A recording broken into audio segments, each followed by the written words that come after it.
L'homme ne vivra pas de pain seulement, mais de toute parole qui sort de la bouche de Dieu.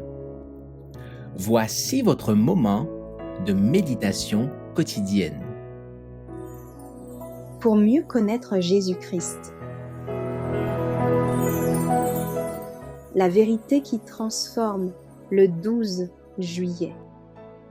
Car la parole de Dieu est vivante et efficace, plus tranchante qu'une épée quelconque à deux tranchants, pénétrante jusqu'à partager âme et esprit, jointure et moelle.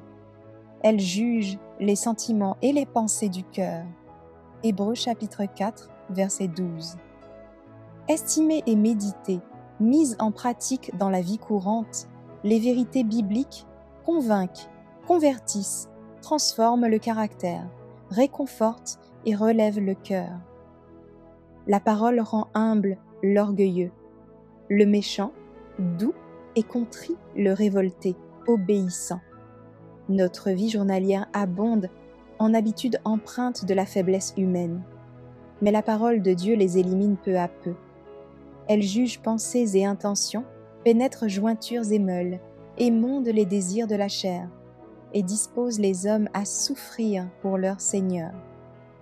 Le service du Christ est saint, béni, céleste.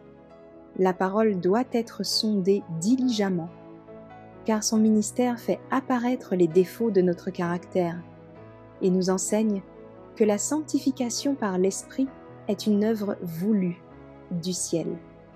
Elle présente en Christ la vraie perfection qui, maintenue, s'étendra à l'âme tout entière. Les principes bibliques nous incitent à devenir parfaits, semblables au Christ, et à voir la face du Père en celui qui a donné sa vie pour le salut de notre âme. Si vous êtes un chrétien conséquent, vous maintiendrez votre vitalité religieuse et vous ne vous laisserez pas abattre par les difficultés.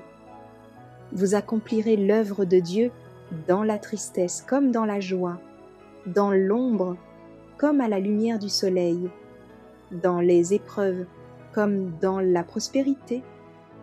La vérité doit être serrée dans votre cœur et incorporée à votre être, de telle manière qu'aucune tentation ni aucun raisonnement ne puisse vous faire céder aux suggestions et aux artifices de Satan. La vérité est précieuse. Elle a transformé bien des vies et des caractères, et exercé une influence prépondérante sur le comportement et les pensées de tous les chrétiens.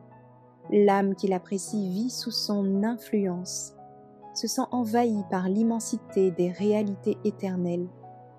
Elle ne vit plus pour elle-même, mais pour le Christ qui est mort pour elle. Elle a conscience que Dieu vit et connaît toutes ses paroles et toutes ses actions.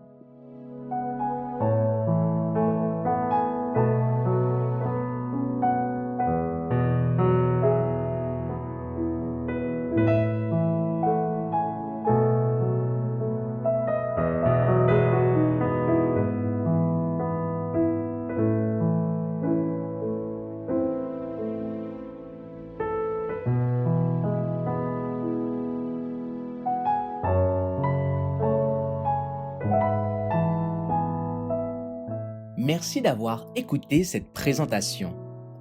Assurez-vous de nous rejoindre demain pour votre moment de méditation quotidienne avec lereste.org.